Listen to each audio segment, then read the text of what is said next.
You're coming to the front? Yeah. Because now this is audience participation time. You have the speakers. Alan, you're not mic'd, are you? Maybe we could lend you a microphone if you'd join us here. Yeah, I do. You're in loco, Roger. And here's your opportunity. You've offended most of the people in the room, Stephen. For you to... Well, it wasn't my purpose, but it was a great opportunity. Please. Introduce yourself. Okay, I'm Kamal Panchal from the Local Government Association, but my sort of observations are not about coming from a local government perspective, but really about, well, 3 points really. I think the first one was the professor saying that education was dumbed down, but I've got 12-year-old and 8-year-old boys, and to be honest, the questions they asked me, they're certainly not dumbed down. And I remember back when I was that age, and they asked me, I would never have asked those sorts of questions that they do ask me now. So I do think that that's a bit disingenuous in terms of education these days. And the other point was, Stephen's point around travel, and almost like who has a right to travel. I mean, that's so snobbish, isn't it? I mean, people travel because they can travel, yeah? And they're allowed to travel, and they're allowed to go and see things, and they're allowed to decide what they think about those places and come back and then form an opinion. They may go and visit Paris and so on, look at the Eiffel Tower, whatever, and form an opinion. But actually, it's disingenuous to think that that's all they've taken back is to see a site and go back and comment on it or post a picture of it on Facebook or so on. People actually think and evaluate these places a lot more than you perhaps give credit for. A lot of people visit India. I visit India regularly. And, I actually think people do take a lot back than what you think they make. Your conclusion, yeah. My point is that it's a bit disingenuous what has been said tonight. I think people take a lot back from travelling than what has been perhaps reported back. And the final point is that why people travel. People travel. I mean, I commute from Peterborough to Westminster every day, and part of it, I do that. Been doing it for 14 years. Is that there's a lot of me time in there. And I really value that. And I think that's probably another reason. That's exactly the point, if I can draw you to a conclusion. Because you're making the point that we're trying to draw out. You travel from Peterborough to London, not because it's necessarily cheaper to live in Peterborough, I don't know, I'm now not... It is. Well, yes, it is cheaper to live in Peterborough, but because you have chosen to position your life so that you make space for me time. Yeah. Now, that doesn't necessarily normally get reflected in the way in which people in this room think day to day about travel. And I think that's exactly, if you don't mind me saying so, the point's your final one that we're really trying to bring out today. But in terms of education being dumbed down, Charles... I'm very concerned about your 8 and 12-year-old boys. Did you say you don't like them asking questions? No, sorry, no. Exactly the opposite. I like them asking questions, but I'm saying I'm amazed that I'm comparing and contrasting the questions they ask me now compared to the questions I asked at similar age. I never asked those questions because I never had that base amount of knowledge. Ah. They have a much higher... I think it's a general point about education rather than the specific on travel. Stephen, do you want to answer the subject? Well, no, I got lots of... I got curiosity a huge should be catalogue of opinions about educational standards, but is that what we... No, I think the question was, people travel by curiosity, and I think the argument made was you were being a bit elitist, descriptive and elitist about whether... I thought your answer would be, if I can answer for you... that we've got many other ways of these days satisfying curiosity, and it's something maybe now a bit more than just curiosity. You can go onto the internet and find out a lot about... Yes. You'll probably find out more quickly if it's really curiosity. There are a lot of questions bundled up here. I mean, first of all, I'm not against elitism, provided it's I think you can be democratic and elitist at the same time. Elitism seems to me just to acknowledge the idea of the best, and I think the best should be universally available. But I think you should have to. But for me, you need to make an effort to experience the best. This is one of my objections to low cost air travel. It's not. I have no objection to people going and getting enlightening themselves and having glorious experiences. I'm against them doing it at an uneconomic cost, and at an unrealistic cost, and at using transport systems which tend to destroy the destinations. I mean, it's not. I spent travel as much as most people. I mean, there was a lot of what I was saying was meant to be polemical and ironical and sardonic. Of course, I don't necessarily believe it all, but I think. Yes, of course, people. Travel is inspiration. I just think people. People are best rewarded when they've made a little effort to do things. Can I ask the assembled company? Is there anybody here who believes Stephen's final point, which was that we're on the cusp of an inversion in what we've seen for the whole of my life? Really ever since Whittle invented the jet engine, possibly, which is a continuous explosion in travel. And we're about to see an inversion where travel for the sake of travel, not necessarily just to get to A to B, the lust for travel will change. Or the desire, it was desire, not lust, desire for travel. Sorry, the gentleman in the back wanted to answer that point first, I think. Peter Quinn from King's College. I think that I agree with the concept that travel for pleasure is being eroded by the concept of the masses and the pleasure of satisfying one's curiosity is being diluted as a consequence. Right. Anton, did you want to say something? Anton Valk, I think it's changing in the sense that the younger generation, my children, are trying to avoid traveling because they like to work from home. So in my time, I worked 5 days a week. My daughter works 5 days a week, but she works 2 days at home. What about holidays?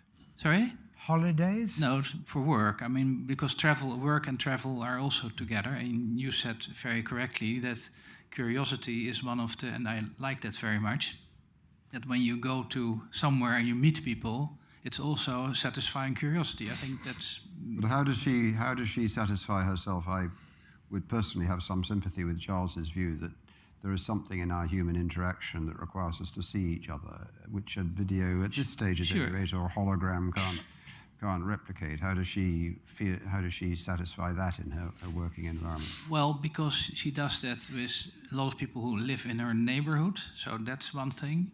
And on work, she still does it, but only for 3 days a week. And if you do it less than 5 days a week, if you would do that in London, and going back to transport policy, it would change your whole way of home-work situation. I mean, it would change that dramatically. The gentleman in the blue shirt who has been trying for some time. Thank you. Glenn Lyons, UWE. If I may say so, Stephen, I found your talk delightfully offensive, if that's the right phrase. Thank you. I believe the future is uncertain, and I would defy anyone to forecast it for me and come back and say they were right. What I do believe is that we are in the midst, perhaps a third of the way through, a fundamental transition in society.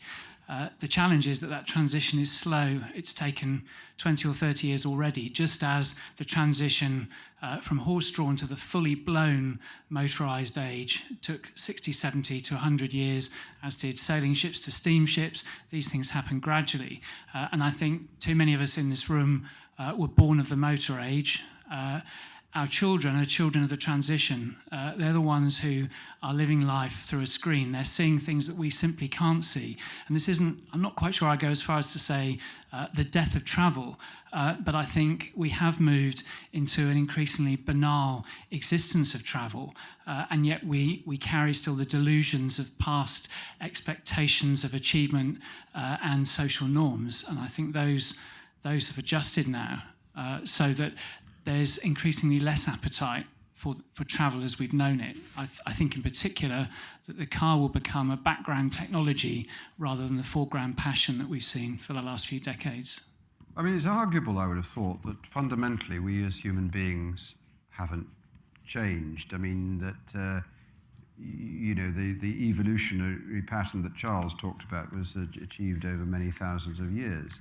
I recommend frequently and rather monotonously to people the book called The Shallow, I can't even remember the name of the author, which is about how our brains are changed by the internet. Most of those people at the ITC have read it because I've distributed it for free. But how our brains are being changed by the internet and continual interruption. I think it's entirely possible, personally, that our attitude towards travel and the enthusiasm we have for travel, as in just movement, might be slightly different because we are getting different stimuli and our brains are therefore forming slightly more differently. But most of our brains are shaped by what happened in the Neolithic, in the Stone Age.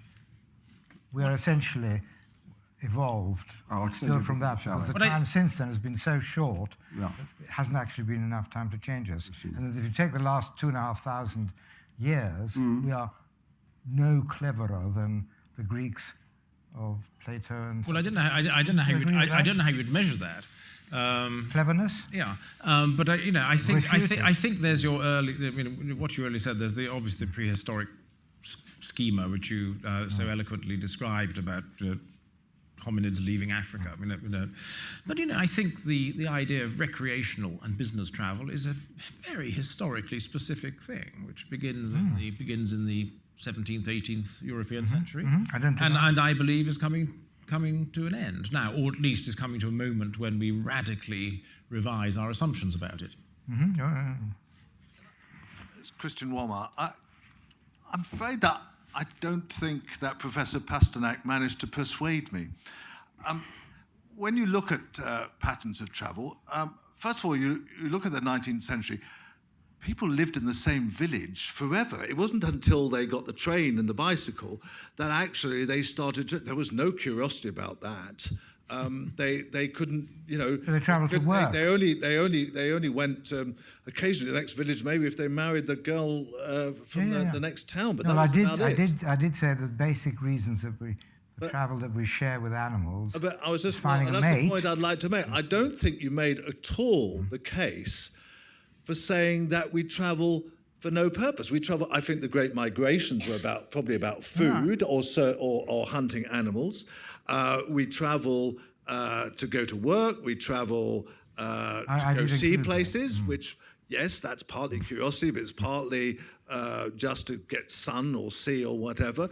You made no case at all for your basic tenet, which was that we travel because we're curious. I don't think you managed to differentiate ourselves there from, my dog, who, when I walk the dog, kind of sniffs at kind of every corner because she is curious. And I don't think you managed to kind of make the point that we travel because we're curious. Well, I think, yeah, absolutely. Anybody who's been in Prague recently on a Friday night knows that most of the people in Prague on a Friday night are not travelling out of curiosity. They're travelling out of the incentive being cheap beer.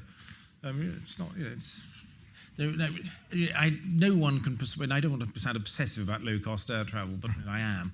No one can persuade me that what's happened to, say, Prague in the past 15 years has been a benefit to anybody.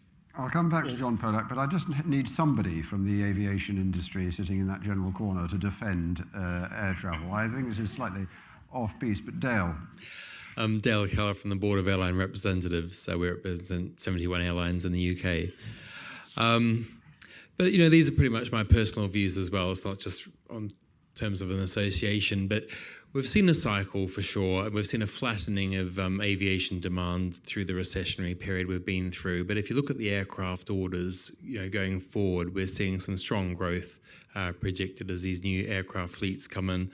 And environmentally, what you're going to see is the airline industry growing into that capacity in an environmental way. So what we're going to see is the noise footprint and the carbon emission per passenger will come down. So we're not going to see massive reductions in carbon emissions across the globe, but what we're going to see is that the growth can continue within what we've really got today. And I think there's a lot of other opportunity for decarbonising on the ground because, ultimately an aircraft at 37,000 feet is the most difficult thing to decarbonise, but, electrifying ground fleets and all these things. And I think that we'll still see that demand for travel, but, democratically, I think, all the points everyone's made are correct in their own way. And I think it's a whole balance of all of those things, the internet and Skype have not been the death knell of international air travel. And I think that supports that. Can I make a point regarding decarbonisation? There is a team at the Culham, where I have my office, that is working on non-fuel-based travel, rather like rockets, hydrogen and oxygen, but in a way that you don't shoot up and then have to come down by parachute, but you can actually take off and land. And one of the key things about that is that they are developing the idea of, because liquefied hydrogen and liquefied oxygen, especially liquefied oxygen, is very heavy to take up, that's the trouble with the rockets, of using the oxygen in the air, so they only have to take up a little bit to fire the thing off, and they take up liquefied hydrogen, and then they use the oxygen in the air, and a prototype they're working on, I don't know when it will be, but all it will produce is water.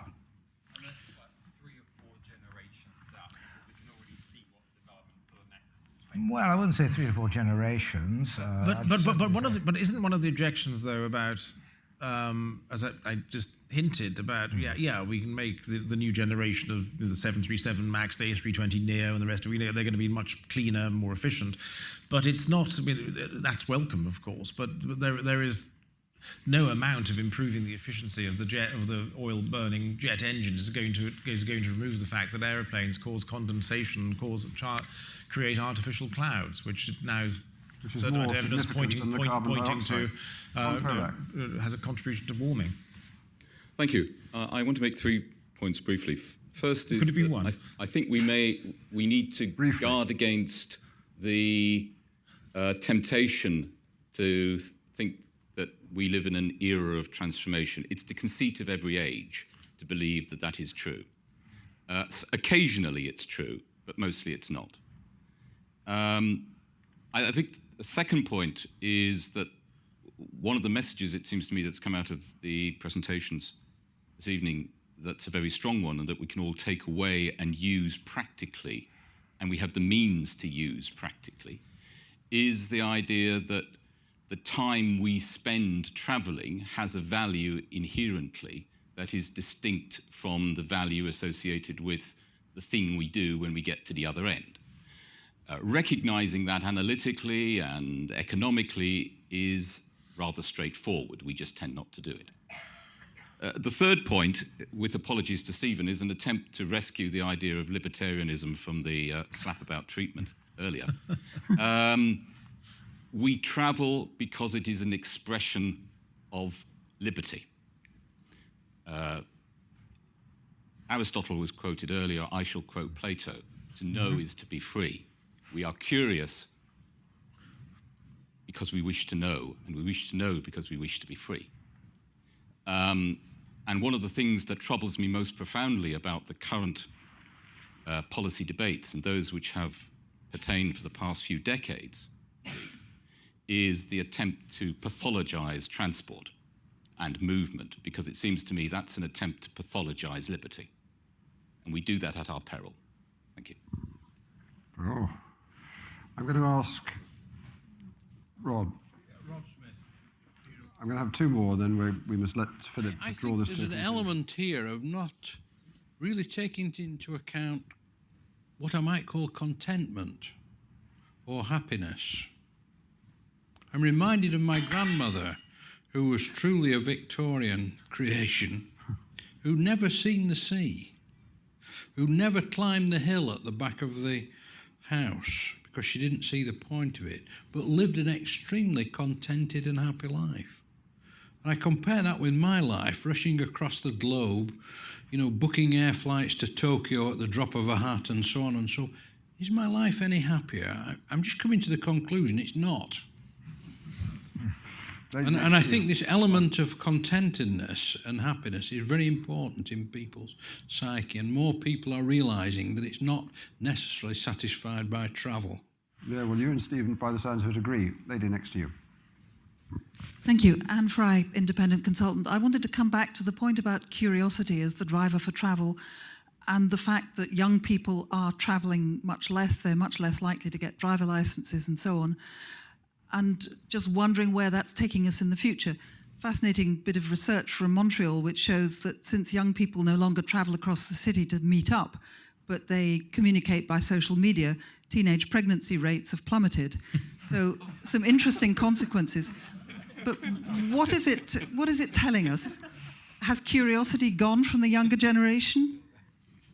I personally, if you're asking me, clearly it hasn't gone. It just finds more sophisticated, means of gratification than sort of hauling your carcass across a city or across a continent or across the planet. Final question. Peter Borman, independent consultant. Yeah, I think the interesting question is how much travel do we need to satisfy our curiosity? And I think some of the changes that are occurring is that we are not so interested in habitual travel every day. Thus, the interest in working from home, I think, has increased from 500,000 right up to 4.5 million at the moment over the last 30 years. I think also everyone recognises the changes in retail, where the desire to go supermarket shopping every week is certainly not of interest to people in their 30s. So retail shopping has decreased. So I think the technology is allowing us to be more selective. And so I would hope that the journeys we make are more orientated towards curiosity out of rather than necessity. And the last thing to observe in terms of change is if you study the changes in transport since 1970, it's far more about what goes on whilst you're travelling. Look at the media in the car, the media in the train, the mobile devices, to their annoyance to some people. So in other words, it's fully recognised in the industry.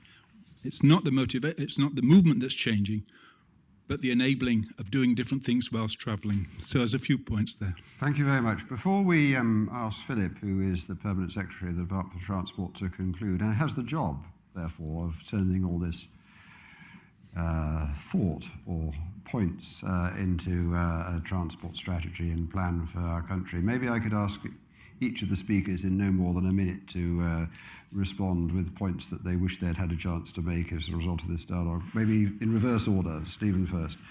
Oh my God, I wasn't. 1 minute only. I wasn't prepared. You don't have to stand up. I wasn't prepared for for that. Everything I said shouldn't be. As I said, as I say, the Zen saying, whatever is true, the opposite is true. Of course we know. Of course we travel. I personally travel a lot. I just think we are coming to the end of that historical moment when recreational and business travel is a dominant part of life. There are other ways of satisfying our curiosity now, and I also think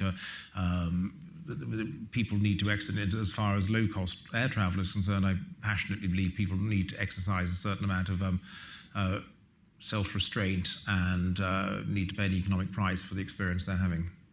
Charles? To try and encourage youngsters to travel more and not to sit at home and playing games on their computer, I think would be something very well worthwhile. I think that generally getting out and about is far more educationally desirable than sitting at home watching the television. Well, I think there are other options, aren't there, from watching television? For example, you could stay at home and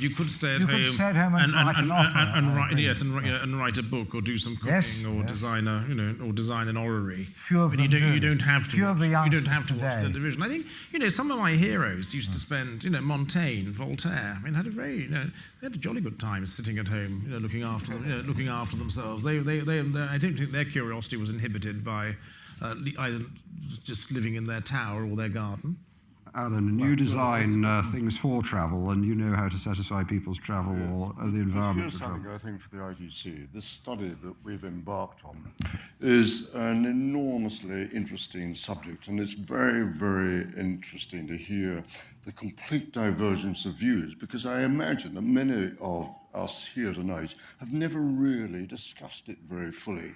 So I think it's great, but there's one point, and I very much look forward to discussing it more particularly with Charles, is I sense there's something about a change in our collective intelligence, which comes from this amazing electronic revolution we're going through, but also needs the meeting up face to face. And I sense that might well be a very interesting driver for our economic and cultural future too, that collective intelligence becoming this combination of the billions of neurons in each of our brains with each other. Thank you. Look, before I invite Philip to conclude, because that will be the final moment, may I make a few votes of thanks. First of all, to all of our three speakers for the contribution they've made, not always consistently with each other, sometimes not even consistently within each speech necessarily, but thank them very much for an entertaining and a thought-provoking, I hope you'll find, discussion, which has been true to what it was intended to be, which has taken us out of the A to B, the derived demand, into what is the fundamental motivation. So would you thank all of them? Thank you very much.